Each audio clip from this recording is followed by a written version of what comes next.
Hello दोस्तों, मैं अनामिका सिंह स्वागत करती हूँ आप सबका आपके यूट्यूब चैनल नॉलेज कॉर्नर पे। फ्रेंड्स, आज जो हम लोग स्टार्ट करने जा रहे हैं ये हमारा यूपी एलटी ग्रेड या फिर आप जीआईसी की तैयारी कर रहे हो, यूपी पीजीटी, यूपी टीजीटी या साथ साथ अगर आपका एस्टेट का एग्ज़ाम लगा है और आप उसको देने जा रहे हैं तो यह सारे एग्ज़ाम के लिए बहुत हेल्पफुल होगा। क्यों? क्योंकि इस सीरीज़ में हम लोग सभी प्रीवियस ईयर क्वेश्चन डिस्कस करेंगे। ना सिर्फ प्रीवियस ईयर क्वेश्चन बल्कि उनके ऑप्शन यानी कि एक एक ऑप्शन का पोस्टमार्टम करते हुए हम लोग चलेंगे। जैसे पहला क्वेश्चन यहाँ पे जो दिया हुआ है कि पित्त का श्रावण करने में निम्नलिखित में से कौन सा पित्ताशय को उत्तेजित करता है। इसका जवाब तो हम लोग जानेंगे। इसके साथ साथ जो और भी ऑप्शन दिए हैं, जैसे कि इसका सही जवाब ऑप्शन सी हो जाएगा, कोलिसिस्टोकाइनिन। इसके बारे में तो जानेंगे कोलिसिस्टोकाइनिन है क्या, लेकिन साथ साथ एंटेरोकाइनिन, डुओकाइनिन और वैसोएक्टिन आंत और संबंधित पेप्टाइड, इसके बारे में भी हम लोग पूरी जानकारी रखेंगे। इससे क्या होगा कि हमारा कोई भी टॉपिक जो है वो बहुत अच्छे से क्लियर होता जाएगा और प्रीवियस ईयर कैसे क्वेश्चन आते हैं उसके बारे में भी हमको एक समझ विकसित होती चली जाएगी। हो सकता है इस एग्जाम में आपको जो यहाँ पे आप देख पा रहे हैं उत्तराखंड पीसीएस लेक्चरर में ये क्वेश्चन दे दिया, अगले पेपर में आपको एंट्रोकाइनिन के बारे में पूछ ले, तो सब कुछ हम लोग विस्तृत से पढ़ते हुए चलेंगे। उसके लिए आपको क्या करना है, वीडियो में लास्ट तक बने रहना है, चैनल को सब्सक्राइब करना और इसको अपने सभी जानने वाले सभी दोस्तों के साथ शेयर करना है। ऐसा नहीं सोचना है कि ये एलटी का सीरीज़ है तो इसमें केवल एलटी के ही क्वेश्चन शामिल हैं। इसमें आप यूपी पीसीएस, आरपीएससी यानी कि Rajasthan PCS, GIC lecturer, PGT, estate सभी के जो प्रीवियस ईयर क्वेश्चन है वो शामिल किए गए हैं। तो आप सभी इसको देखिए। साइंस जो है वो नहीं चेंज होता है, बस पूछने का पैटर्न थोड़ा सा चेंज हो जाता है। बाकी विज्ञान, अगर विज्ञान के पिता अरस्तु हैं तो वो अरस्तु आपके चाहे एस्टेट में पूछ ले, चाहे आपका जीआईसी में पूछ ले, चाहे आपका पीजीटी में पूछ ले, किसी भी एग्जाम में पूछेगा तो आपको विज्ञान के पिता अरस्तु ही बताना है, ना कि कोई और बता देंगे। तो इसी तरह साइंस के क्वेश्चन जो है, फैक्ट्स जो होते हैं वो चेंज नहीं होते हैं, बस लेवल थोड़ा सा ऊपर नीचे होता रहता है। और इसमें हम लोग इजी टू मॉडरेट हर लेवल को कवर करते हुए चलेंगे। तो आई होप सो आप लोग इसको पसंद करेंगे। अगर पसंद आए तो चैनल को सब्सक्राइब करिएगा, वीडियो को लाइक करिएगा और सभी दोस्तों के साथ इसको शेयर करिएगा। साथ ही साथ फ्रेंड्स, आपसे अनुरोध है कमेंट बॉक्स में अपनी राय जरूर बताइएगा और जो आपसे क्वेश्चन पूछा जाएगा, जो आपको होमवर्क के रूप में क्वेश्चन दिया जाएगा, उसका जवाब भी आप कमेंट बॉक्स में जरूर दीजिएगा। स्टार्ट करते हैं। पहला क्वेश्चन है, पित्त का श्रावण करने में निम्नलिखित में से कौन सा पित्ताशय को उत्तेजित करता है। Which of the following stimulate the gallbladder to release bile। देखिए, किसी ने मुझे कमेंट किया था कि मैम इंग्लिश में करा दीजिए बायोलॉजी के क्वेश्चन, तो आपको बता दूं इंग्लिश और हिंदी दोनों में मैं आपको साथ साथ लेके चल रही हूँ, तो इसको इंग्लिश वाले भी देख सकते हैं, हिंदी वाले भी देख सकते हैं, ठीक है। इसका सही जवाब हो जाएगा कोलिसिस्टोकाइनिन। कोलिसिस्टोकाइनिन हार्मोन्स पित्त के स्रावण के लिए पित्ताशय को उत्तेजित करता है। कोलिसिस्टोकाइनिन है क्या, तो यह एक गैसो इंटेस्टाइनल तंत्र का एक पेप्टाइड हार्मोन है जो वसा एवं प्रोटीन के पाचन को भी उत्तेजित करने के लिए जिम्मेदार होता है, ठीक है। पित्ताशय में कोई भी पाचक एंजाइम नहीं होती है, फिर भी यह पाचन में सहायता करता है। अगर पूछा जाए कैसे यह पाचन में सहायता करता है, तो जो पित्तरस होता है, यह जो है इसका निर्माण यकृत के द्वारा होता है और यह क्षारीय प्रकृति का द्रव होता है। जब आपको पता है स्टमक में HCl के मिलने से भोजन जो होता है ये एसिडिक हो जाता है, तब यह पित्ताशय से यानी कि गॉल ब्लैडर के द्वारा पित्त रस छोड़ा जाता है और माध्यम जो है यहाँ पे अम्लीय कर लिया जाता है और यहाँ से पेनक्रियास से भी कुछ जूस स्रावित किए जाते हैं, जिससे ये माध्यम जो होता है अम्लीय क्षारीय कर लिया जाता है। क्यों? क्योंकि पेट में तो हमारे म्यूकस की लेयर पाई जाती है जो हमारे पेट की एसिड से रक्षा करती है, लेकिन जैसे ही अगर वो एसिड वाला भोजन हमारे इंटेस्टाइन में गया तो वह इंटेस्टाइन की दीवारों को रैप्चर्ड कर देगा। इसीलिए भोजन जो अम्लीय है उसको क्षारीय करना बहुत महत्वपूर्ण हो जाता है। तो उसको क्षारीय करने के लिए क्या होता है कि जो पित्ताशय में स्टोर पित्त है और अग्नाशय से आपको कई सारे हार्मोन्स जो हैं वो सिक्रीट होते हैं जो भोजन को क्षारीय माध्यम प्रदान करते हैं, ठीक है। इसका सही जवाब ऑप्शन सी। अब यहाँ पे दिया हुआ है ऑप्शन ए में आपको एंटेरोकाइनिन। एंटेरोकाइनिन क्या है, तो यह स्मॉल इंटेस्टाइन में पाया जाने वाला हार्मोन्स है और यह इंटेस्टाइनल ग्लैंड को उत्तेजित करता है, यानी कि जो इंटेस्टाइनल ग्लैंड होते हैं उनको उत्तेजित करता है हार्मोन सिक्रीट करने के लिए। अगला है डियोक्राइनिन। डियोक्राइनिन क्या है? तो आपने स्मॉल इंटेस्टाइन को 3 भागों में बांटते हैं, आपको पता होगा, ड्यूडेनम, जेजुनम और इलियम। तो इसी के जो ड्यूडेनम वाला भाग है, जो पहला भाग है, इसमें प्रेजेंट रहता है डियोक्राइनिन, और यह ब्रूनल ग्लैंड से चिपचिपे बलगम स्राव को उत्तेजित करता है। जो डियोक्राइनिन होता है ये क्या करता है? तो यह स्मॉल इंटेस्टाइन में एक ग्लैंड पाई जाती है जिसे ब्रूनर ग्लैंड कहा जाता है। इसी से निकलने वाले चिपचिपे पदार्थ को स्रावित होने के लिए उत्तेजित करता है। ठीक है, उसके बाद देखें क्या है बेसोएक्टिन इंटेस्टाइनल पेप्टाइड क्या है? तो बेसोएक्टिन इंटेस्टाइनल पेप्टाइड को कहीं कहीं VIP लिखा रहता है शॉर्ट फॉर्म में। तो सबसे पहला क्वेश्चन यहाँ से बना कि बेसोएक्टिन इंटेस्टाइनल पेप्टाइड VIP का फुल फॉर्म क्या है? बेसोएक्टिन इंटेस्टाइनल पेप्टाइड। ये इसका फुल फॉर्म होता है। ये है क्या? तो यह एक न्यूक्लियोटाइड है जो तंत्रिका तंत्र, अग्नाशय और अन्य अंगों में पाया जाता है, जो हार्मोन्स और न्यूरोट्रांसमीटर के रूप में कार्य करता है। अगर आपसे पूछ लिया जाए क्वेश्चन कि इनमें से वह कौन सा है जो न्यूरोट्रांसमीटर के रूप में कार्य करता है, तो वह सही जवाब हो जाएगा BIP। ठीक है, बेसोएक्टिव इंटेस्टाइनल पेप्टाइड ये ट्रांसमीटर के रूप में कार्य करता है। इसका जो सही जवाब हो जाएगा वो होगा कोलिसिस्टोकाइनिन। पित्त के स्रावण करने में कोलिसिस्टोकाइनिन जो है वो पित्ताशय को उत्तेजित करता है। ऑप्शन सी इसका सही जवाब हो जाएगा। ये देखिए आपको यहाँ पे कोलिसिस्टोकाइनिन के बारे में लिखा हुआ मिल जाएगा PDF में, लेकिन और जो और ऑप्शन को हम लोग डिस्कस कर रहे हैं वो आपको कहीं भी लिखा हुआ नहीं मिलेगा। वो आपको या तो नोट करते जाना है या तो वीडियो को 1 से 2 बार इतना कॉन्सेंट्रेट होकर देखना है कि वो चीज़ें आपको याद हो जाए। वैसे मैं आपको एक ही चीज़ को 2-3 बार रिपीट कर दूंगी ना, तो आपको बहुत आसानी से याद हो जाएगा, ज़्यादा टेंशन लेने की ज़रूरत नहीं है। LT ग्रेड की तैयारी में कितना टाइम बचा है, क्या है, कैसे उसकी तैयारी को कैसे बनाएं, कैसे उसमें हम लोग अच्छे मार्क्स स्कोर कर सकते हैं, उस पर भी मैंने एक वीडियो बनाया है, आप चाहें तो उसे भी देख सकते हैं। ठीक है, अगला क्वेश्चन है अधिकतम किण्वों यानी एंजाइमों द्वारा जल अपघटन आहार नाल के किस भाग में और किस पाचक ग्रंथि द्वारा होता है? Most the enzymic hydrolysis occurs in which part of the alimentary canal and from which digestive gland? Option दिया स्टोमक एंड सैलिवरी ग्लैंड, दूसरा है स्मॉल इंटेस्टाइन एंड पेनक्रियाज, तीसरा option large intestine and Brunner gland, चौथा है बृहद आंत्र एवं Brunner gland, और चौथा ऑप्शन आपके सामने दिया oral cavity and liver. Hindi में पढ़ ले आमाशय और लार ग्रंथि, क्षुद्रांत और अग्नाशय, बृहद आंत्र एवं ब्रूनर ग्लैंड, ब्रूनर ग्रंथि, मुख कोटर और यकृत। देखिए आपको हिंदी इंग्लिश दोनों में चाहिए, ऐसे पढ़ना है कि केवल हिंदी में पढ़ना है, केवल इंग्लिश में पढ़ना है, ये भी आप कमेंट बॉक्स में हमें बता दीजिएगा। नेक्स्ट वीडियो में हम उसी तरह पढ़ाएंगे। ठीक है, इसका सही जवाब हो जाएगा option B small intestine and pancreas. जो अधिकतम किण्वन होता है यानी मोस्ट ऑफ द एंजाइम जो होते हैं वो जल अपघटन आहार नाल के स्मॉल इंटेस्टाइन और पेनक्रियाज वाले भाग में पाचक ग्रंथि द्वारा करते हैं। ठीक है, अगर आपसे पूछा जाए आहार नाल कहाँ से कहाँ तक फैला होता है, तो हमारा जो आहार नाल होता है वो माउथ से लेके यानी कि यहाँ से लेके माउथ से लेके एनस तक फैला होता है। इसके कई सारे पार्ट होते हैं, जैसे कि कौन कौन से होते हैं आहार नाल के भाग, कौन कौन से होते हैं, एक बार हम लोग आहार नाल को देख लेते हैं। 1 मिनट मैं बनाने की थोड़ी सी कोशिश करती हूँ। यहाँ से लेके यहाँ तक जो है हमारा आहार नाल जो है वो फैला होता है। सबसे पहले आपका आता है माउथ वाला पार्ट, फिर आता है आपका बक्कल कैविटी, माउथ ये हो गया, बक्कल कैविटी यानी मुख गुहा होता है, ये भी आहार नाल का पार्ट होता है। फिर आपका आता है फेरिंग्स के बाद आता है ओसोफेगस के बाद यहीं पे आपका होता है स्टमक के ठीक नीचे होता है पेनक्रियाज, इसी के बगल यहाँ पे लीवर होता है, ये आहार नाल का पार्ट नहीं होता है। ठीक है, पेनक्रियाज के बाद आपका आता है स्मॉल इंटेस्टाइन के बाद आता है लार्ज इंटेस्टाइन का ही एक लार्ज इंटेस्टाइन जो ऐसे होता है लार्ज इंटेस्टाइन।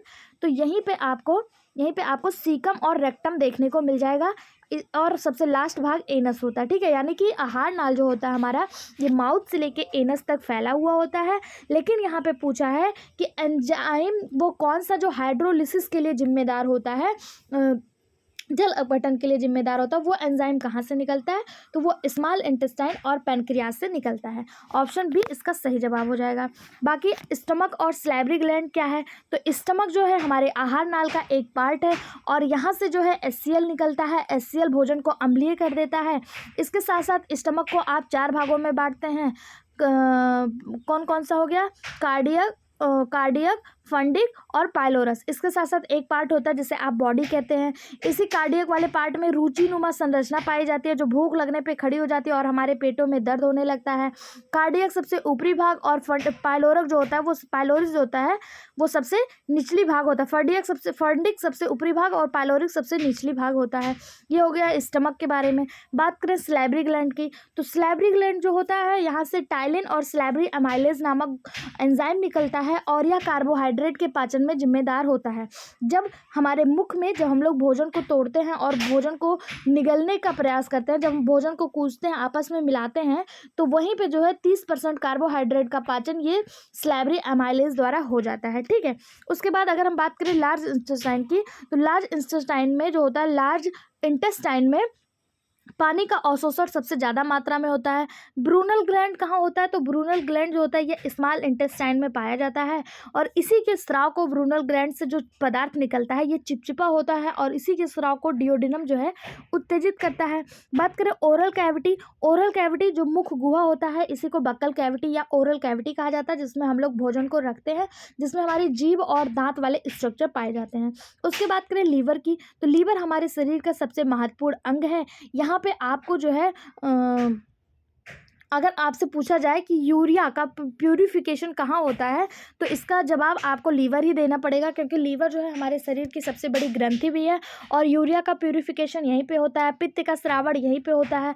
बहुत सारे डाइजेस्टिव संबंधित क्रियाएं यहाँ पे होती हैं। ठीक है, पित्त का स्रावण होता है, यूरिया का प्यूरिफिकेशन होता है, तो ये इसका जवाब। और इसका जो जवाब है, इस क्वेश्चन को जो जवाब है कि अधिकांश एंजाइमों का हाइड्रोलिसिस मतलब जल का हाइड्रोलिसिस के लिए एंजाइम कहाँ से निकलता है, तो वो निकलता है स्मॉल इंटेस्टाइन और पैनक्रियास से, क्षुद्रांत और आग्नेयाशय से निकलता है।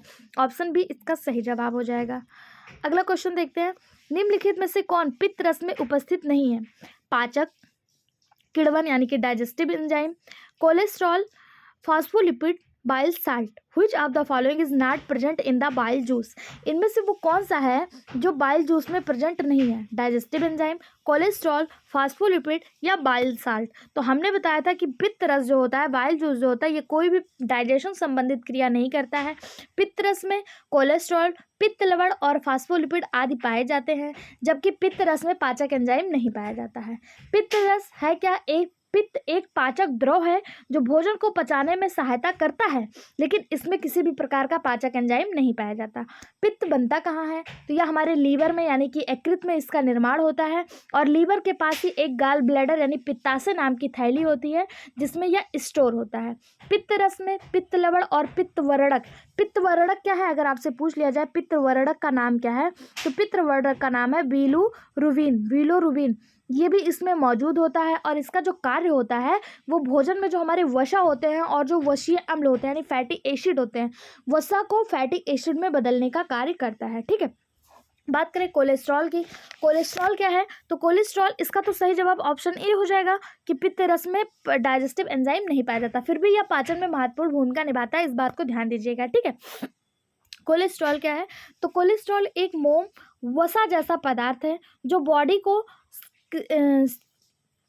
बॉडी की जो कोशिकाएं हैं उनके निर्माण और हार्मोन्स तथा साथ साथ विटामिन डी को बनाने के लिए आवश्यक है कोलेस्ट्रॉल। ठीक है, ये कोलेस्ट्रॉल दो तरह के होता है, एक गुड कोलेस्ट्रॉल, एक बैड कोलेस्ट्रॉल। एक गुड कोलेस्ट्रॉल जो होता है वो हार्मोन्स निर्माण करता है, विटामिन डी का निर्माण करता है, कोशिकाओं का निर्माण करता है, लेकिन जो बैड कोलेस्ट्रॉल होता है वो इन सब मात्राओं को बढ़ा देता है और हमारे शरीर में अनेक प्रकार की बीमारियों को जन्म देता है। ठीक, बात करें फास्फोलिपिड की, तो फास्फोलिपिड का जो मेन कार्य होता है वो सेल मेम्ब्रेन बनाना होता है, यानी कि जो कोशिका झिल्ली है, जो एक कोशिकाओं के ऊपर एक आवरण पाया जाता है जिसे कोशिका झिल्ली कहा जाता है, इसको बनाने का कार्य फास्फोलिपिड के द्वारा किया जाता है। फिर है बाइल साल्ट। बाइल साल्ट क्या है? तो यह वसा की बूंदों का पायसीकरण करता है, बाइल साल्ट। ठीक, इसका जो सही जवाब हो जाएगा वो हो जाएगा डाइजेस्टिव एंजाइम, यह जो है हमारे बाइल जूस में उपस्थित नहीं होता। ऑप्शन ए इसका सही जवाब हो जाएगा। आरपीएससी पीजीटी 2018 में पूछा गया क्वेश्चन, इस तरह से इसका एक्सप्लेनेशन है, आप देख सकते हैं। बाकी ऑप्शन के एक्सप्लेनेशन उसको तोड़ मटोड़ उसको बहुत अच्छे से तोड़ के हम लोगों ने डिस्कस कर लिया है। इसे कहते हैं क्वेश्चन का पोस्टमार्टम करना। एक एक क्वेश्चन का पोस्टमार्टम करते हुए हम लोग पढ़ते हुए जाएंगे। ठीक है, अगला क्वेश्चन है, निम्नलिखित में से कौन सी कोशिकाओं के उस अंग के अस्तर वाले ऊतक में पाए जाने की संभावना है जो श्लेष्मा पैदा करता और छोड़ता है? Which of the following cells would likely be found in the tissue lining the organ that produced and released mucus?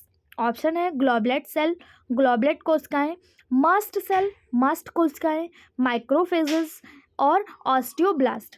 कौन सी वो कोशिकाएं हैं जो म्यूकस को रिलीज करता है और मतलब पैदा भी करता है, प्रोड्यूस भी करता है और रिलीज भी करता है? इसका जो सही जवाब हो जाएगा वो हो जाएगा option A goblet cell. Goblet cell क्या होता है? तो गॉबलेट सेल उस अंग के अस्तर वाले ऊतक में पाई जाती है जो श्लेष्मा पैदा करता है और छोड़ता है। ठीक,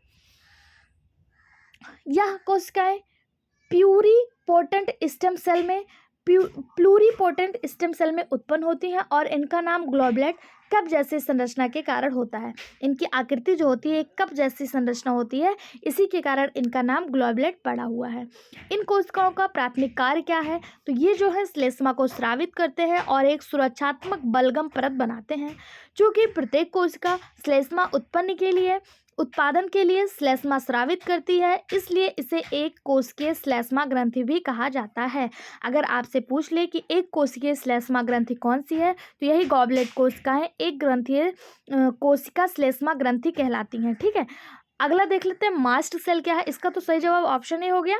मास्ट सेल क्या है? तो मास्ट सेल जो है ये प्रतिरक्षा प्रणाली का हिस्सा है, यानी हमारे इम्यून सिस्टम का एक हिस्सा है।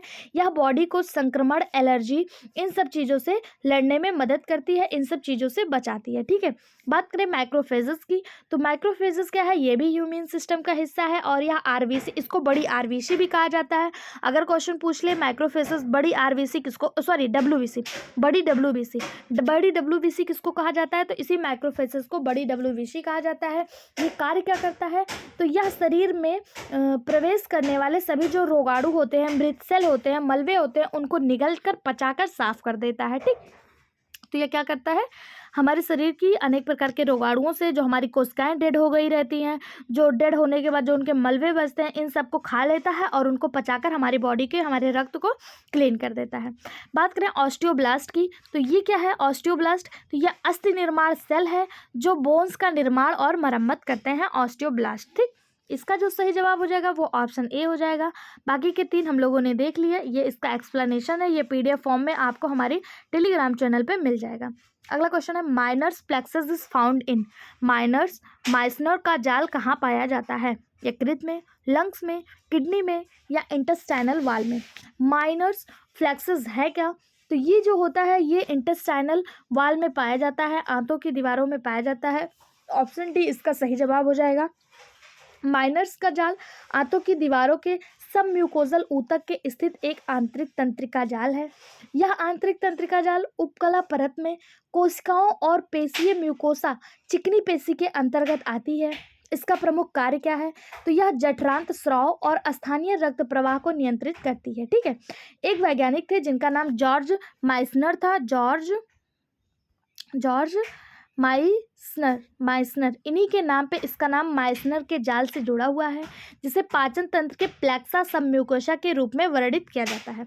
एक बार हम लोग डायग्राम के माध्यम से इसको देख लेते हैं। ये देखिए, ये इसका डायग्राम है, ये आपका माइसनर का जाल है। ठीक है, और ये पाया कहाँ जाता है? तो यह इंटेस्टाइनल वाल पर पाया जाता है, आंतों की दीवारों पे पाया जाता है। बात करें लीवर की, तो लीवर हमारे शरीर की सबसे बड़ी ग्रंथि है।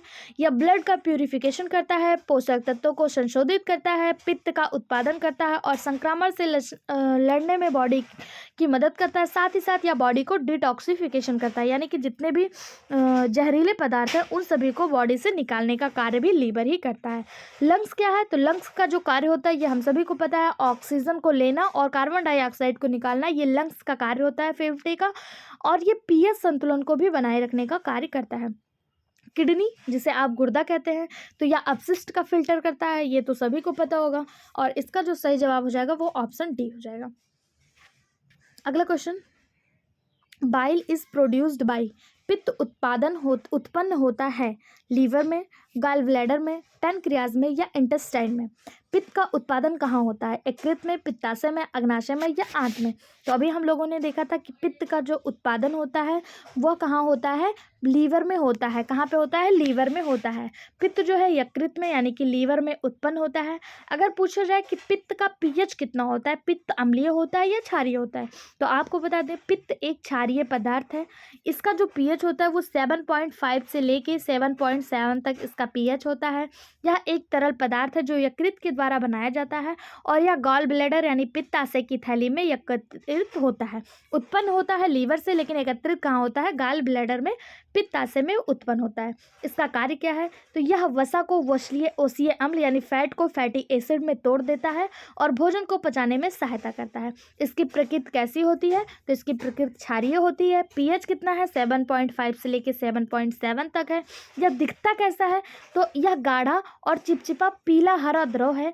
ठीक है, कैसा है? गाढ़ा, चिपचिपा और पीला हरा द्रव है। इसको आप सभी ने कभी न कभी ऑब्जर्व किया होगा। अगर आप रात में सोते हैं और खाना खा के जस्ट सो जाते हैं तो सुबह आपको कुछ उल्टी नहीं आती है, लेकिन कुछ अजीब सा कड़वाहट टाइप में कुछ निकलता है पीले रंग का, उसी वही पित्त होता है। ठीक है, इसमें 97 से 98% पानी पाया जाता है।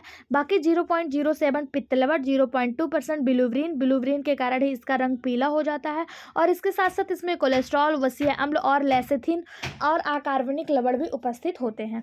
तो पित्त उत्पन्न कहाँ होता है? लीवर में होता है। और यह स्टोर कहाँ होता है? तो यह स्टोर होता है गॉल ब्लैडर में। गॉल ब्लैडर क्या है? तो गॉल ब्लैडर एक छोटी नाशपाती के आकार की संरचना होती है। जैसे नाशपाती होती है कुछ इसी तरह यह लीवर से लगी होती है। रुकिए मैं आपको दिखाती हूँ। ये मान लीजिए अगर ये हमारा लीवर है, लीवर को आप सभी को पता है ये 2 भागों में बटा होता है, तो इसी से कुछ लगी हुई ऐसे नाशपाती के आकार की संरचना होती है जिसे गॉल ब्लैडर कहा जाता है। और यह यकृत के नीचे जो है प्रेजेंट होती है, मौजूद होती है। और इसी में क्या होता है? पित्त का स्टोर होता है। यहाँ से आने वाली नलिकाएं इसी में पित्त को छोड़ती हैं और यहीं से पित्त जो है रिलीज होकर स्मॉल इंटेस्टाइन में पहुंच जाता है। उसके बाद बात करें पैनक्रियाज की, जिसे अग्नाशय कहा जाता है। तो अग्नाशय क्या होता है? अग्नाशय अगर ये स्टमक है, ये आहार नाल का स्टमक है और इसी के ठीक नीचे एक पत्ती नुमा संरचना पाई जाती है जिसे अग्नाशय या फिर पैनक्रियाज कहा जाता है। यह लंबी होती है, चपटी होती है और पत्ती के आकार की होती है। यह कार्य क्या करती है? तो यह पाचन, रक्त शर्करा को नियंत्रित यानी ब्लड शुगर को नियंत्रित करने का कार्य करती है। ब्लड शुगर को कैसे नियंत्रित करती है? तो इसमें इसकी बीटा कोशिकाओं द्वारा इंसुलिन का उत्पादन होता है जो ब्लड शुगर को नियंत्रित करने का कार्य करता है। इंटेस्टाइन क्या है? इंटेस्टाइन 2 प्रकार के होते हैं, लार्ज इंटेस्टाइन, स्मॉल इंटेस्टाइन। हमारे शरीर में जो स्मॉल इंटेस्टाइन है उसकी लंबाई 6 से 7 मीटर है।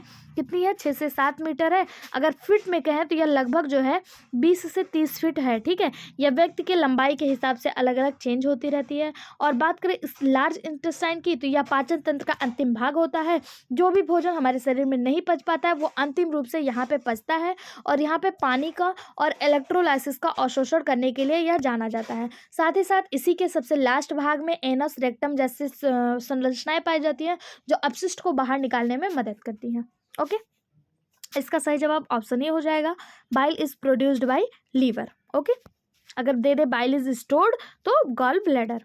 अगला question, major site of water absorption is, पानी के अवशोषण का मुख्य स्थान कहाँ है? आमाशय, ग्रहणी, छोटी आंत या बड़ी आंत?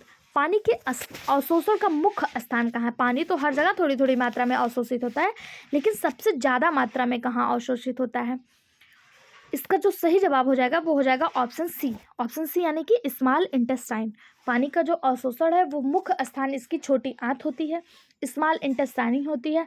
अंतर्ग्रहण पानी और अधिकांश विलय का अवशोषण समीपस्थ छोटी आंत में ही होता है। मतलब ज़्यादा से ज़्यादा जो अवशोषण होता है वो छोटी आंत में होता है। इसलिए पेट से पेय पदार्थ खाली होने दर अवशोषण की दर निर्धारित करने में एक महत्वपूर्ण कारक है। अंतर्ग्रहण भोजन और पेय पदार्थ का अधिकांश पानी परासरण द्वारा अवशोषित किया जाता है।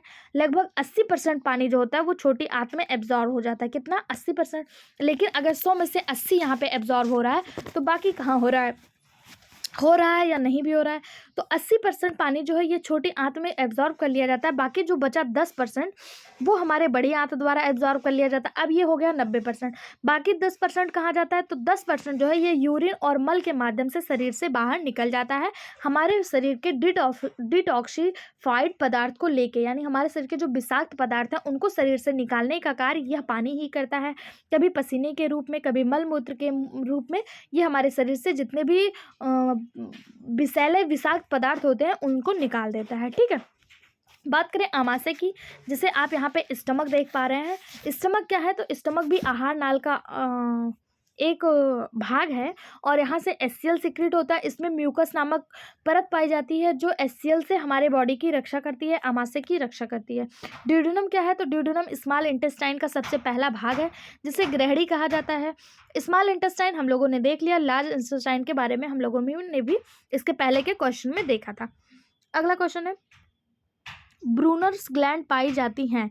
Brunner's gland are present in oesophagus यानी कि ग्रास नली में, यकृत लीवर में, आमाशय स्टमक में, या ड्यूडेनम ग्रहणी में। इसका सही जवाब जो हो जाएगा, ब्रूनर्स ग्लैंड कहाँ पाई जाती हैं? तो ब्रूनर्स ग्लैंड जो पाई जाती हैं वो ड्यूडेनम में पाई जाती हैं। ऑप्शन डी इसका सही जवाब हो जाएगा।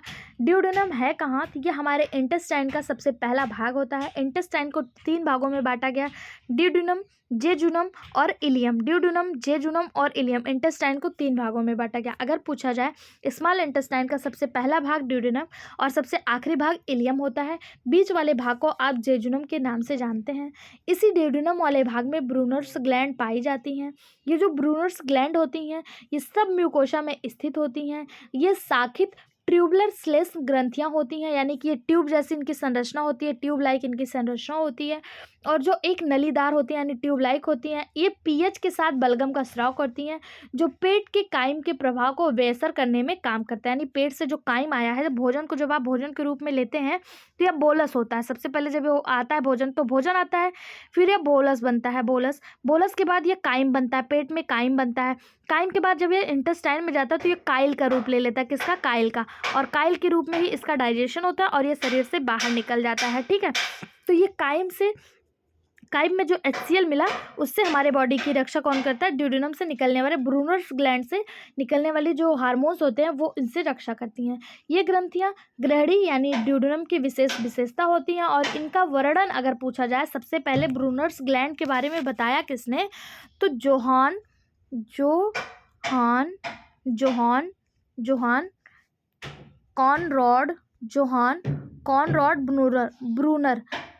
कॉनरॉड ब्रूनर नामक एक साइंटिस्ट थे जिन्होंने ब्रूनर ग्लैंड के बारे में बताया और इन्हीं के नाम पे इसका नाम ब्रूनर ग्लैंड पड़ा। ठीक, ऑप्शन डी इसका सही जवाब हो जाएगा। आई होप सो आप लोग को समझ में आ रहा होगा। बात करें ओसोफेगस की, तो ओसोफेगस क्या है? तो ओसोफेगस जो है यह मांसपेशी की संरचना है, मांसपेशी की नली है। इसमें कोई भी डाइजेशन का कार्य नहीं होता है। जब हमारा भोजन यहाँ से निकल रहा है तो यह एक नली नुमा संरचना पाई जाती है और ये इसमें पैरासिस्टेलिक मूवमेंट होता है। पैरासिस्टेलिक मूवमेंट यानी क्रमानुकंचन, एक बार फूलना, एक बार सिकुड़ना, एक बार फूलना, एक बार सिकुड़ना, फिर फूलना, फिर सिकुड़ना। इस मूवमेंट के द्वारा हमारा भोजन जो है वो नीचे आता है, ओसोफेगस के द्वारा स्टमक में आता है। यानी कि यह एक नली नुमा संरचना होती है जिसे ग्रसनी कहा जाता है या ग्रास नली भी कहा जाता है। यह हमारे आहार सिस्टम से जुड़ी होती है और यह हमारे माउथ को आमाशय से जोड़ती है। अगर पूछा जाए इसकी लंबाई कितनी होती है, तो इसकी लंबाई 25 सेंटीमीटर होती है। ठीक है, यह भोजन को नीचे ले जाने के लिए मदद करती है। या भोजन को कैसे ले जाती है नीचे? तो पैरासिस्टेलिक मूवमेंट के द्वारा यह भोजन को नीचे ले जाने में मदद करती है। स्टमक क्या है? तो यह जे शेप की पेशीय संरचना है, यानी कि इसका शेप कैसे होता है? इंग्लिश के जे की तरह इसका आकार होता है और यह ओसोफेगस से भोजन प्राप्त करता है। ओसोफेगस यानी यहाँ से भोजन जो है ये हमारे स्टमक में ही आता है। ठीक, अगला क्वेश्चन देखते हैं। वयस्क मानव के पाचन पथ में निम्नलिखित में से कौन सा एंजाइम नहीं पाया जाता? The digestive tract of human adult lacks that enzyme, pepsin, lipase, rennin या ट्रिप्सिन। इसको इम्पॉर्टेंट मार्क करिएगा। ये क्वेश्चन लगभग बहुत सारे एग्जाम में देखने को मिला, यहाँ पे यूपी टीजीटी बायोलॉजी में तो देखने को मिला, लेकिन इसके साथ साथ ये क्वेश्चन एस्टेट में भी आपको देखने को मिला है। बस पूछने का तरीका थोड़ा अलग था कि वह कौन सा एंजाइम है जो बच्चों में पाया जाता है, वहाँ पे ऐसे पूछा था। और यहाँ पे पूछा वो कौन सा एंजाइम है जो वयस्क मानव में नहीं पाया जाता। वयस्क मानव में नहीं पाया जाता यानी कि बच्चों में पाया जाता है। तो इसका सही जवाब ऑप्शन सी हो जाएगा, रेनिन। रेनिन वह एंजाइम है, यह केवल शिशुओं में यानी कि बच्चों में पाया जाता है। यह बच्चों में कार्य क्या करता है, तो यह बच्चों के जठर रस में मौजूद होता है और यह दूध, जो बच्चे दूध पीते हैं उनको पचाने का कार्य करता है। ठीक है, वयस्कों में यानी बड़ों में, एडल्ट्स में इसे पेप्सिन एंजाइम द्वारा प्रतिस्थापित कर दिया जाता है, यानी कि रेनिन के स्थान पे क्या आ जाता है, पेप्सिन आ जाता है। पेप्सिन क्या करता है, तो यह प्रोटीन को पाचन में सहायक होता है। शिशुओं के शरीर में दूध के जो पाचन होते हैं उनके लिए यही रेनिन एंजाइम जिम्मेदार होता है। यह एक शिशु में जन्म से लेके 3 वर्ष तक स्रावित होता है। कब तक, 3 वर्ष तक स्रावित होता है। रेनिन को प्रायः काइमोसिन के रूप में भी जाना जाता है। यह गैस्ट्रिक ग्रंथियों की पेप्टिक कोशिकाओं द्वारा स्रावित होता है। अगर आपसे पूछ ले रेनिन का दूसरा नाम क्या है, तो रेनिन को ही काइमोसिन के नाम से जाना जाता है। काइमोसिन, अगर रेनिन और काइमोसिन, अगर ऑप्शन में आपको रेनिन ना देकर काइमोसिन दिया होता तो ये भी आपका सही जवाब हो जाता। ठीक है, वो काइमोसिन या फिर रेनिन ये केवल बच्चों में ही पाया जाता है, बड़ों में नहीं पाया जाता। बच्चों में कब से कब तक, तो यह जन्म से लेकर 3 वर्ष तक ही पाया जाता है। ठीक है, बात करें पेप्सिन की, तो पेप्सिन क्या है, तो यह पेप्सिन पेट में पाया जाने वाला एक एंजाइम है जो पेट में उपस्थित प्रोटीन को पेप्टाइड में चेंज करता है। पहला पाचन जो प्रोटीन का होता है वो पेट में ही होता है। पाचन तो स्टार्ट हो जाता है बक्कल कैविटी से ही। यहीं पे सलाइवरी ग्लैंड जो है कार्बोहाइड्रेट का 30% पाचन कर देते हैं, लेकिन वहाँ पे केवल कार्बोहाइड्रेट का पाचन होता है। उसके बाद 30%, उसके बाद भोजन जो है ओसोफेगस के द्वारा स्टमक में आ जाता है। सबसे पहला प्रोटीन का पाचन कहाँ होता है, अगर ये क्वेश्चन पूछ ले तो सबसे पहला प्रोटीन का जो पाचन होता है वो हमारे स्टमक में ही होता है। किसके द्वारा होता है, इसी पेप्सिन प्रोटीन के द्वारा होता है, पेप्सिन एंजाइम के द्वारा होता है। यह प्रोटीन को पेप्टाइड में तोड़ देता है। ठीक है, बात करें लाइपेज की, जो आपको दूसरे ऑप्शन पर दिया। लाइपेज क्या है, तो यह भी एंजाइमों का एक वर्ग है जो हाइड्रोलिसिस नामक प्रक्रिया के माध्यम से वसा, तेल, लिपिड्स को फैटी एसिड में और ग्लिसरॉल में तोड़ता है। ठीक, ट्रिप्सिन क्या है, तो ट्रिप्सिन जो है यह अग्नाशय से निकलने वाला एक हार्मोन्स है, एक एंजाइम है। ट्रिप्सिन हार्मोन्स नहीं है, सॉरी, अग्नाशय से निकलने वाला एक एंजाइम है जो अग्नाशय द्वारा उत्पादित पाचक एंजाइम को स्मॉल इंटेस्टाइन के प्रोटीन जो पेट में प्रोटीन का पाचन हुआ था पेप्टाइड का। पहले तो एक मिनट रुकिए, मैं आपको बताती हूँ। मान लीजिए आपके पास प्रोटीन है, प्रोटीन पर जब पड़ा आपका पेप्सिन, प्रोटीन पर जब पड़ा पेप्सिन तो यह टूट गया पेप्टाइड में। इसी पेप्टाइड पे जब आपका पड़ेगा ट्रिप्सिन कहाँ से निकला, तो ट्रिप्सिन आपका निकला अग्नाशय के द्वारा। और ये जब ट्रिप्सिन पड़ा तो ये पेप्टाइड किस में टूट जाएगा, अमीनो एसिड में टूट जाएगा। ठीक है, और यही अमीनो एसिड हमारे बॉडी के द्वारा एब्जॉर्ब किया जाता है, ना कि पेप्टाइड एब्जॉर्ब किया जाता है। तो प्रोटीन का पाचन 2 से 3 जगह होता है। पहले सबसे स्टमक में होगा, बचा हुआ अग्नाशय द्वारा होगा, फिर बचा हुआ स्मॉल इंटेस्टाइन में हो जाता है। ठीक है, अगला क्वेश्चन देखते हैं। निम्नलिखित कथनों पर विचार कीजिए। पहला दिया है, लार स्नेहक की तरह कार्य करता है। लार एमाइलेज स्टार्च को ग्लूकोज में बदलता है। लार का पीएच 3.4 होता है। लार एमाइलेज की सक्रियता के लिए क्लोराइड आयन अनिवार्य होता है। आपको बताना है इसमें से कौन सा कथन सही बताया गया है। पहला दिया है, स्लाइवा एक्ट्स एज लुब्रिकेंट। क्या लार स्नेहक की तरह कार्य करता है, तो बिल्कुल सही बात हो जाएगा, ऑप्शन ए बिल्कुल सही है।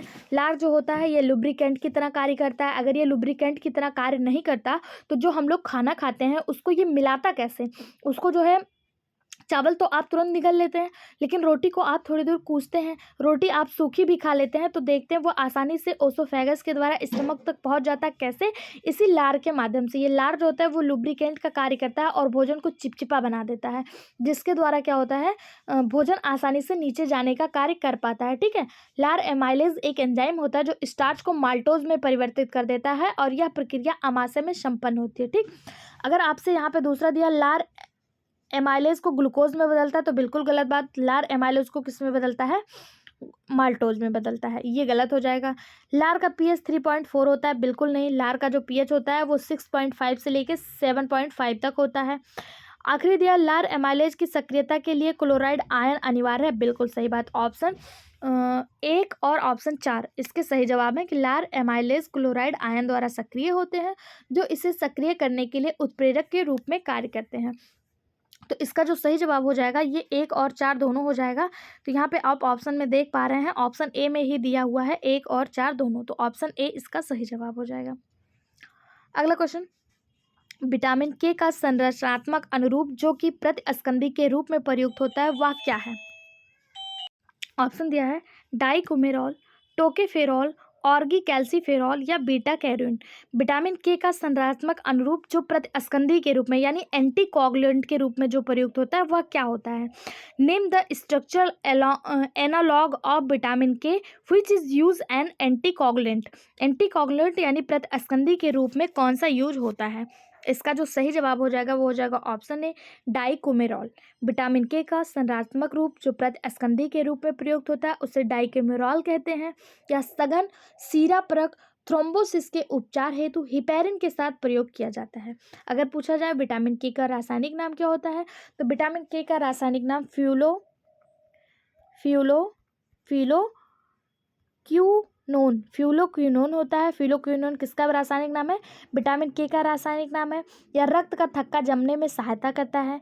विटामिन के क्या करता है? रक्त का थक्का जमने में सहायता करता है। अगर पूछा जाए इसकी खोज किसने की, तो इसकी खोज 1929 और 1930 में एक वैज्ञानिक थे पीटर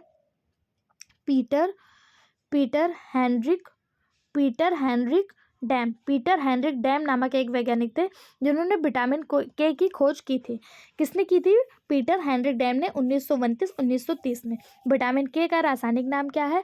तो फ्यूलोक्विनोन है विटामिन के का रासायनिक नाम। टोकोफेरॉल जो यहाँ पे दिया, टोकोफेरॉल क्या है? तो टोकोफेरॉल विटामिन ई का रासायनिक नाम है। ऑर्गोकैल्सीफेरॉल D2 को कहते हैं। और बीटा कैरोटीन जो होता है, बीटा कैरोटीन जो यहाँ पे दिया हुआ है, यह एक प्रकार का कैरोटीनॉइड है जो पौधों में पाया जाता है और शरीर में विटामिन ए में बदल जाता है। ठीक है, पौधे में यह बीटा कैरोटीन के रूप में रहता है। जब हम लोग गाजर, शकरकंद, पालक जैसी चीज़ें खाते हैं तो यह हमारे शरीर में विटामिन ए का निर्माण करता है, या कहें यही बीटा कैरोटीन हमारे शरीर में विटामिन ए के रूप में परिवर्तित हो जाता है। इसका जो सही जवाब हो जाएगा वो ऑप्शन ए हो जाएगा कि विटामिन के का संरचनात्मक अनुरूप जो प्रतिस्कंदी के रूप में प्रयुक्त होता है उसे डाइकुमेरॉल कहते हैं। विटामिन के का रासायनिक नाम फ्यूलोक्विनोन होता है। अगला क्वेश्चन, सिक्रेटिन एवं कोलिसिस्टोकाइनिन पाचक हार्मोन्स हैं, ये स्रावित होते हैं। Secretin and cholecystokinin are digestive hormones, they are secreted in, यानी कि इनका सिक्रेशन कहाँ से होता है? पाइलोरिक स्टोमक यानी जठर निगम अम्नाशय, डियोडेनम, इलियम या फिर ओसोफेगस। इसका सही जवाब हो जाएगा ऑप्शन ए डियोडेनम। सिक्रेटिन और कोलेसिस्टोकाइनिन एक पाचक हार्मोन्स हैं और इनका जो श्रावण होता है, इनका जो सिक्रेशन होता है वो डियोडेनम से होता है। ये मानव शरीर में पाचन प्रणाली के अंतर्गत वसा और प्रोटीन के पाचन में सहायक होते हैं। कोलेसिस्टोकाइनिन ये जो है हमारे लीवर से भी निकलते हैं, डियोडेनम से भी निकलते हैं, लेकिन यहाँ ऑप्शन के अकॉर्डिंग डियोडेनम हो जाएगा। यह जो है पित्ताशय के संकुचन को उत्तेजित करता है और आंतों के पित्त लवण के प्रवाह को बढ़ाने में भी मदद करता है। अगर आपसे पूछा जाए पित्ताशय यानी गॉल ब्लैडर जो होता है, जो हमारे लीवर के नीचे पाया जाता है, इसके संकुचन को कौन सा हार्मोन जो है वो उत्तेजित करता है? यही कोलेसिस्टोकाइनिन, जिसे सी के नाम से जानते हैं। ये जो होता है पाचन के हार्मोन्स को जो है उत्तेजित करता है, पित्ताशय के संकुचन को उत्तेजित करता है और आंतों से जो पित्त लवण होता है उनको भी बढ़ाने में मदद करता है, आंतों में पित्त लवण को बढ़ाने में मदद करता है। सिक्रेटिन अग्नाशयी रस है, यानी कि इसकी प्रकृति कैसी होती है? यह क्षारीय होती है। सिक्रेटिन कैसी होती है? क्षारीय होती है। और यह क्या करती है? भोजन को अम्ल से क्षार में कन्वर्ट करने का कार्य करती है। तो ऑप्शन बी इसका सही जवाब हो जाएगा कि सिक्रेटिन और कोलिस्टोकाइनिन पाचक हार्मोन्स कहाँ से स्रावित होता है? तो यह डियोडेनम से स्रावित होता है। यह उत्तेजित किसको करता है? एक तो ये पित्ताशय को उत्तेजित करता है, दूसरे यह अग्नाशय को उत्तेजित करता है। किस लिए? कि अम्ल जो है, जो अम्लीय भोजन HCl से मिलकर पेट के माध्यम से हमारे शरीर में आ रहा है, यहाँ से ये पित्त छोड़े, बाइल जूस छोड़े और यहाँ से ये अग्नाशयी रस छोड़े, जिससे ये भोजन क्या हो जाए? क्षारीय हो जाए। ठीक, ऑप्शन बी इसका सही जवाब हो जाएगा। उसके बाद अगर हम बात करें पाइलोरिक स्टोमक की, तो पाइलोरिक स्टोमक क्या है, तो यह स्टोमक का यानी कि हमारे आंत का हमारे आमाशय का वह हिस्सा है जो स्मॉल इंटेस्टाइन से जुड़ा होता है। यानी कि हमारा जो स्मॉल इंटेस्टाइन होता है, हमारा जो आमाशय होता है, यह ऊपर की तरफ फंडक, कार्डियक और पाइलोरिक 3 भागों में बटा होता है। फंडक, कार्डियक और पाइलोरिक, किसी किसी बुक में इसको 4 भागों में बांटा है। फंडक, कार्डियक, बॉडी और पाइलोरिक। सबसे नीचे वाले हिस्से को फंडक, एक मिनट, ये जे टाइप की संरचना होती है, जे टाइप की, और ऊपर फंडक होता है, फिर कार्डियक होता है, फिर बॉडी होती है, फिर पाइलोरिक होता है। ठीक है, पाइलोरिक, ये सबसे नीचे वाले भाग को पाइलोरिक स्टमक कहा जाता है। उसके बाद इलियम क्या है, पाइलोरिक स्टमक हो गया, स्मॉल इंटेस्टाइन से जुड़ा होता है। ठीक है, इलियम क्या होता है, इलियम भी देख लेते हैं। तो यह स्मॉल इंटेस्टाइन का अंतिम भाग होता है, यानी कि स्मॉल इंटेस्टाइन को अगर 3 भागों में बांटें, डिड्यूनम, जेजुनम और इलियम, तो इलियम जो होता है ये स्मॉल इंटेस्टाइन का सबसे अंतिम भाग होता है। यह भी पाचन में मदद करता है। इसकी लंबाई कितनी होती है, तो 2 से 4 मीटर इसकी लंबाई होती है। इस पूरे स्मॉल इंटेस्टाइन की लंबाई 6 से 7 मीटर होती है, केवल इलियम की लंबाई 2 से 4 मीटर होती है। ठीक है, और यह सबसे अंतिम भाग और सबसे बड़ा भाग होता है। इसका पीएच कितना होता है, तो इसका पीएच 7 से 8 के बीच में होता है। ठीक, अगला क्वेश्चन, ओसोफेगस क्या है, तो इसको हम लोगों ने देखा था, या ग्रास नली है, या भोजन के क्रमानुकंचन द्वारा भोजन को नीचे पहुंचाता है। ठीक है, पैरासिस्टेलिक मूवमेंट के द्वारा भोजन को बॉडी से नीचे लाने का कार्य करता है। अगला क्वेश्चन, पित्त रस की विशेषता है, silent feature of bile juice. Option है, इसमें एंजाइम नहीं होता है, it is without enzyme, it has trypsin, इसमें ट्रिप्सिन पाया जाता है, it is acetic in nature, यह अम्लीय प्रकृति का होता है, इट हैज़ लाइपेज, इसमें लाइपेज पाया जाता है। पित्त रस की विशेषता क्या है, बाइल जूस की विशेषता क्या है, इसका सही जवाब हो जाएगा ऑप्शन ए। हम लोगों ने इसके पहले के ही क्वेश्चन में देखा था कि बाइल जूस में कोई भी एंजाइम नहीं पाया जाता है। ऑप्शन ए इसका सही जवाब हो जाएगा। ठीक है, बाकी इसमें ट्रिप्सिन पाया जाता है, यह अम्लीय प्रकृति का होता है, और इसमें लाइपेज भी पाया जाता है। इसमें क्या नहीं होता, कोई भी डाइजेस्टिव एंजाइम नहीं पाया जाता है। पित्ताशय की प्रमुख विशेषता है, इसमें कोई भी इसमें कोई भी डाइजेस्टिव एंजाइम नहीं पाया जाता है। पित्तरस एक पाचक द्रव है जो यकृत द्वारा निर्मित होती है, यानी कि इसका निर्माण कौन करता है, लीवर करता है, और यह गॉल ब्लैडर यानी कि पित्ताशय की थैली में संग्रहित होता है। इसका प्रमुख कार्य क्या है, तो भोजन में मौजूद वसा को वसीय अम्ल में बदलना इसका प्रमुख कार्य होता है। इसमें कोई भी डाइजेस्टिव एंजाइम नहीं पाया जाता है, फिर भी ये ऐसा वसा को जो है फैटी एसिड में बदल देता है। पित्त रस की प्रकृति कैसी होती है, तो यह क्षारीय नेचर की होती है। अगला क्वेश्चन देखते हैं, ओंटोजेनी के अनुसार यकृत है बही जनर अस्थिय यानी एंडोडर्मल, एक्टोडर्मल, एंडोडर्मल, मीजोडर्मल, या ए और वी दोनों। ओंटोजेनी के अनुसार यकृत क्या है, ओंटोजेनी क्या है, तो किसी जीव के पूरे जीवन काल में निषेचित अंडे से वयस्क होने की जो प्रक्रिया है, जो व्यक्तिगत विकास है, उसी को ओंटोजेनी कहा जाता है। इसमें शारीरिक और मनोवैज्ञानिक दोनों विकास को शामिल किया जाता है। पूछा है कि ओंटोजेनी के अनुसार यकृत क्या है, तो यकृत जो है ये इसका सही जवाब हो जाएगा। ओंटोजेनी के अनुसार यकृत जो है वो एंडोडर्मल है। कैसा है, एंडोडर्मल है। ठीक है, कैसा है, एंडोडर्मल। इसी के साथ साथ अगर आपसे पूछ लिया जाए अग्नाशय, पैराथायराइड, थायराइड, गैस्ट्रिक, आंतों की ग्रंथियां, श्वास नली, फेफड़े, ये कैसे हैं, तो ये सब भी एंडोडर्मल क्षेत्र में ही प्राप्त होते हैं, एंडोडर्मल वर्जिन के ही हैं। ठीक है, ऑप्शन बी इसका सही जवाब हो जाएगा। अगला क्वेश्चन, घाव भरने के लिए निम्नलिखित में से कौन सा विटामिन आवश्यक है, which of the following vitamin is essential for the hailing of a वंड। कौन सा घाव भरने के लिए कौन सा विटामिन आवश्यक है, कोबालामिन, एस्कॉर्बिक एसिड, टोकोफेरॉल, या निकोटिनेमाइड। ये सारे विटामिन के साइंटिफिक नेम दिए हुए हैं। कोबालामिन, B12 को कोबालामिन या साइनोकोबालामिन कहते हैं, B12 को। एस्कॉर्बिक एसिड विटामिन सी को कहते हैं, टोकोफेरॉल को विटामिन ई कहते हैं, और निकोटिनामाइड को विटामिन B3 कहते हैं। विटामिन B3 निकोटिनामाइड होता है। यहाँ पे पूछा घाव भरने के लिए कौन सा जिम्मेदार होता है, तो हम सभी को पता है घाव भरने के लिए एस्कॉर्बिक एसिड जो होता है वो महत्वपूर्ण होता है। ऑप्शन बी इसका सही जवाब हो जाएगा। यह विटामिन सी होता है और इसे एस्कॉर्बिक एसिड कहा जाता है। यह घाव भरने के लिए इंपॉर्टेंट होता है।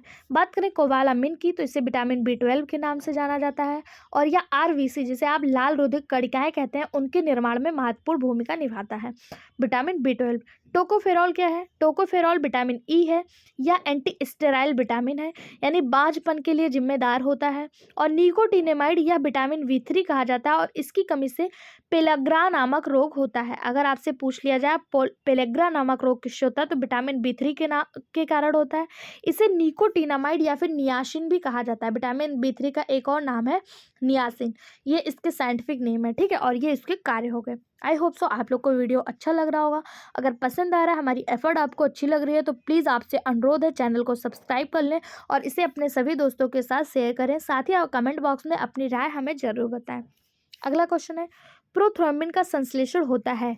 Synthesis of prothrombin occurs in blood platelets, blood plasma, liver या बोन मैरो। प्रोथ्रोम्बिन का संश्लेषण कहाँ पे होता है? इसका सही जवाब हो जाएगा ऑप्शन सी, लीवर। प्रोथ्रोम्बिन का संश्लेषण लीवर में होता है। स्तनधारियों में रक्त प्लेटलेट्स यानी ब्लड प्लेटलेट्स होता है, यह रक्त का थक्का बनाने में मदद करता है। रक्त प्लाज्मा में पाया जाने वाला लाल रक्त कणिकाएं यानी आरबीसी और डब्ल्यूबीसी अस्थिमज्जा में बनते हैं।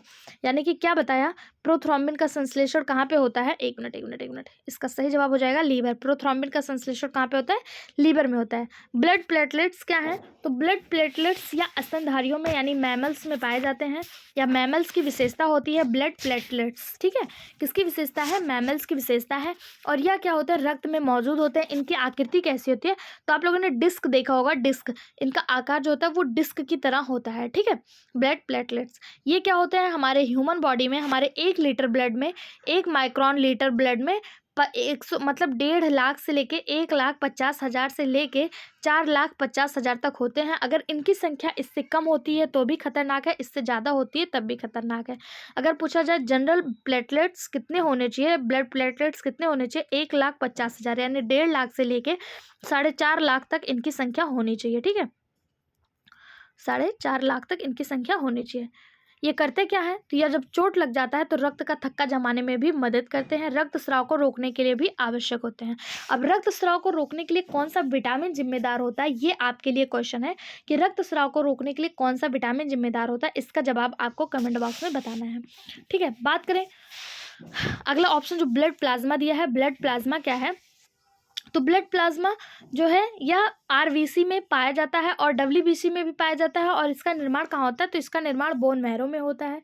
ब्लड प्लाज्मा में 90 से 92% पानी होता है, 6 से 7% प्रोटीन होता है और एक भाग में अन्य पोषक तत्व होते हैं। ब्लड प्लाज्मा जो होता है ये हमारे पूरे ब्लड का 55% अकेले ब्लड प्लाज्मा होता है। अगर हमारे पास 100% ब्लड है तो इसका 55% अकेले जो होता है वो ब्लड प्लाज्मा होता है। बात करें बोन मैरो की, जिसे अस्थि मज्जा कहा जाता है, तो ये क्या है? तो ये बोन के अंदर पाया जाने वाला एक नरम स्पंजी पदार्थ है। ब्लड सेल्स, आरबीसी, डब्ल्यूबीसी और प्लेटलेट्स की फैक्ट्री भी इसे कहा जाता है। अगर पूछा जाए डब्ल्यूबीसी, आरबीसी और प्लेटलेट्स का निर्माण कहाँ होता है, तो इसी बोन मैरो में होता है, इसीलिए इसको आरबीसी, डब्ल्यूबीसी और प्लेटलेट्स की फैक्ट्री कहा जाता है। अगर पूछा जाए factory of RBC, factory of WBC, factory of platelets क्या होता है, तो ये बोन मैरो होता है, ठीक, जिसे आप अस्थि मज्जा के नाम से जानते हैं। ऑप्शन सी इसका सही जवाब हो जाएगा। प्रोथ्रोम्बिन का संश्लेषण यकृत में होता है। बाकी ऑप्शन को हम लोग एक एक ऑप्शन को अच्छे से देखते हुए चल रहे हैं। आई होप सो आप लोग को मेरा एफर्ट पसंद आ रहा होगा। अगर अच्छा लग रहा हो तो कमेंट बॉक्स में जरूर बताएं। अगला क्वेश्चन है, which of the following ions is initial for the active of salivary amylase. Salivary amylase की क्रियाविधि के लिए निम्नलिखित में से कौन सा आयन आवश्यक है? क्लोरीन, उसके बाद सोडियम, या फिर Fe जिसे आयरन कहते हैं, या SO4। कौन सी वह आयन है जो स्लैबरी एमाइलेज की क्रियाविधि के लिए आवश्यक है? तो इसका सही जवाब हो जाएगा ऑप्शन ए, क्लोरीन का आयन जो है यह स्लैबरी एमाइलेज के लिए आवश्यक होता है। बात करें Na की, जिसे आप सोडियम कहते हैं, यह किसके लिए जिम्मेदार होता है? तो यह हार्ट बीट के लिए यानी हृदय की धड़कन को नियंत्रित करता है। हार्ट बीट को नियंत्रित कौन करता है? सोडियम करता है। और Fe जिसे आप आयरन कहते हैं, यह हीमोग्लोबिन में पाया जाता है, जबकि SO4 की कोई भूमिका हमारे बॉडी में नहीं होती है, ठीक। इसका जो सही जवाब ऑप्शन ए हो जाएगा। ये किस लिए जिम्मेदार होता है? हार्ट बीट के लिए होता है। और ये क्या करता है? ये हीमोग्लोबिन में पाया जाता है, ठीक। अगला क्वेश्चन, टोकोफेरॉल मुख्य रूप से संग्रहित होता है एडिपोज टिश्यू में, यकृत में, स्क्रीन में या लिम्फोसाइट में। टोकोफेरॉल क्या है? तो टोकोफेरॉल अभी हम लोगों ने देखा था कि टोकोफेरॉल विटामिन ई का साइंटिफिक नेम है। किसका? विटामिन ई का। ये कहाँ पे संग्रहित होता है? ऑप्शन बी इसका सही जवाब हो जाएगा। ये संग्रहित होता है हमारे लीवर में, ठीक है, लीवर में। कुछ विटामिन्स ऐसे होते हैं जो हमारे भोजन में, हमारे लीवर में, हमारे बॉडी में स्टोर होते हैं, जबकि कुछ विटामिन ऐसे होते हैं जो बॉडी से निकल जाते हैं। जो बॉडी में स्टोर होने वाले विटामिन है उन्हें फैट सॉल्युबल विटामिन कहा जाता है। फैट सॉल्युबल विटामिन जो होते हैं वो हमारी बॉडी में स्टोर होते हैं, और जो बॉडी से निकल जाते हैं उन्हें जल सॉल्युबल यानी वाटर सॉल्युबल विटामिन कहा जाता है। अगर आपसे पूछा जाए फैट सॉल्युबल विटामिन कौन कौन से हैं, तो आप इसको याद कर सकते हैं कीड़ा के माध्यम से। कीड़ा यानी विटामिन के, विटामिन ई, विटामिन डी और विटामिन ए, ये फैट सॉल्युबल विटामिन होते हैं। इसके साथ साथ विटामिन B12 भी फैट सॉल्युबल होता है। लेकिन बात करें विटामिन बी और विटामिन सी की, तो ये जल सॉल्युबल विटामिन होते हैं यानी वाटर सॉल्युबल विटामिन होते हैं, जल में घुलनशील होते हैं। टोकोफेरॉल विटामिन ए है, यह फैट सॉल्युबल विटामिन होता है, इसे विटामिन ई भी कहा जाता है। इसकी तरह इस तरह का जीवनी का विटामिन होता है, ठीक है, यह एक तरह का जीवनी विटामिन होता है। क्यों? क्योंकि यह बांझपन के लिए, स्टेराइल के लिए जिम्मेदार होता है फीमेल्स में, ठीक है। ग्लाइकोजन, वसा, vitamin A, vitamin E, vitamin D और विटामिन के, विटामिन B12, ये उसके साथ साथ पित्त यकृत में बनता है, जबकि पित्ताशय में इसका भंडारण होता है। रक्त, जल और आयरन, कॉपर और पोटेशियम आदि इसमें जो है, अगर हम बात करें, एक मिनट, हाँ, तो इसमें जो होते हैं ये विटामिन शामिल होते हैं, ठीक। अगला क्वेश्चन देखते हैं। यहाँ से आपको पता चल गया जल में घुलनशील विटामिन कौन से होते हैं। विटामिन बी और विटामिन सी जल में घुलनशील विटामिन होते हैं। और कीड़ा करके आप याद कर सकते हैं, कीड़ा के साथ साथ आप विटामिन B12 भी लिख लीजिएगा। ये बी कॉम्प्लेक्स का एक हिस्सा है, लेकिन ये भी वसा में घुलनशील है, ठीक। अगला क्वेश्चन, मानव के आमाशय में स्रावित हाइड्रोक्लोरिक अम्ल का पीएच मान लगभग कितना होता है? मानव के आमाशय में pH of the HCl secreted in the human stomach in about, उसका पीएच कितना होता है? 6.5 से 7.5, 6.0 से 6.5, 1.5 से 3.5 या 0.0 से 0.5। मानव आमाशय में, मानव स्टमक में जो पीएच होता है वो अम्लीय होता है। इसमें HCl के माध्यम से HCl का पीएच होगा तो वो एसिडिक होगा, तो यह कितना होगा? ऑप्शन सी इसका सही जवाब हो जाएगा। ये 1.5 से लेकर 3.5 तक होता है। वहीं पे अगर आपको बात करें कि 6.5 से 7.5 किसका होता है, तो हम लोगों ने देखा था लार का पीएच कितना होता है? 6.5 से लेके 7.5 होता है लार का पीएच। और यहाँ पे जो आपका ऑप्शन दिया है ये वाला जो दिया है, कहाँ पे गया, हाँ, लार का, और ये जो हो गया ये आमाशय का हो गया। अगर आपसे पित्त रस का पीएच पूछ लिया जाए, पित्त रस का पीएच, तो 7.5 से लेके 7.7 ये पित्त रस का पीएच होता है। वहीं पे अगर बात करें 0 पॉइंट, ये जो दिया है ये किसी का भी पीएच नहीं होता। यहाँ पे अगर 7 पॉइंट हुआ था, 7 पॉइंट से लेके 7.5 तक, तो यह पित्त रस का हो जाता है, ठीक है। ऑप्शन से इसका सही जवाब हो जाएगा। आमाशय का पित्तरस कितना होता है, आमाशय का पीएच कितना होता है? 1.5 से 3.5। अगर पूछ लिया जाए पित्तरस का कितना होता है, तो 7.5 से लेकर 7.7 तक। अगर आपसे पूछ लिया जाए लार का कितना होता है, तो 6.5 से 7.5 तक लार का पीएच होता है, ठीक। अगला क्वेश्चन, स्तनधारियों में पेयर्स खंड हैं। Peyer's passage in mammals are secretory, digestive, secretory या लिम्फॉइड। पेयर्स खंड कैसे होते हैं? क्या वो स्क्रेटरी ऑर्गन का भाग है, या फिर डाइजेस्टिव का है, या फिर सिक्रेटरी का, या फिर लिम्फॉइड का? इसका सही जवाब हो जाएगा ऑप्शन डी। पेयर पैसेज जो होते हैं ये स्तनधारियों में लिम्फोसाइट, तिल्ली, थाइमस और टांसिल द्वारा उत्पन्न होते हैं, ठीक है। किसके द्वारा? लिम्फोसाइट के साथ साथ तिल्ली, जिसे आप स्प्लिन कहते हैं, थाइमस और टांसिल के द्वारा उत्पन्न होते हैं पेयर पैसेज। और किस में पाए जाते हैं? स्तनधारियों में पाए जाते हैं। ऑप्शन डी इसका सही जवाब हो जाएगा। फ्रेंड्स, आज की वीडियो में मैंने बहुत सारे एफर्ट डाले, हर एक ऑप्शन का अच्छे से पोस्टमार्टम किया, अच्छे से एक्सप्लेनेशन किया। आई होप सो आज का वीडियो आप लोग को पसंद आया होगा। अगर कहीं भी कोई भी कन्फ्यूज़न हो तो आप कमेंट बॉक्स में बताएं। साथ ही हमारे पढ़ाने का तरीका आपको कैसा लगा, इसका भी आप जो है कमेंट बॉक्स में ज़रूर बताएं, अपना कॉम्प्लीमेंट ज़रूर दें, जिससे हमें मोटिवेशन मिलता है। और आपके जानने वालों में, आपके रिश्तेदारों में जितने भी लोग Bihar estate LT grade, GIC परिवक्ता, UP TCT PGT DSSB की तैयारी साइंस बैकग्राउंड से कर रहे हैं, उन तक ये वीडियो जरूर पहुंचाएं। ठीक है, वीडियो में बने रहने के लिए आप लोग का धन्यवाद। इस तरह के और वीडियो पाने के लिए चैनल को सब्सक्राइब कर लें। साथ ही इसका PDF आपको हमारे टेलीग्राम चैनल पर मिल जाएगा, जिसके लिए आपको टेलीग्राम का लिंक इसी वीडियो के डिस्क्रिप्शन बॉक्स में मिल जाएगा, उसको ज्वाइन करना होगा। जाते जाते आप लोग से अनुरोध है, चैनल को सब्सक्राइब करते जाइए और कमेंट बॉक्स में अपना फीडबैक जरूर दीजिएगा। Thank you.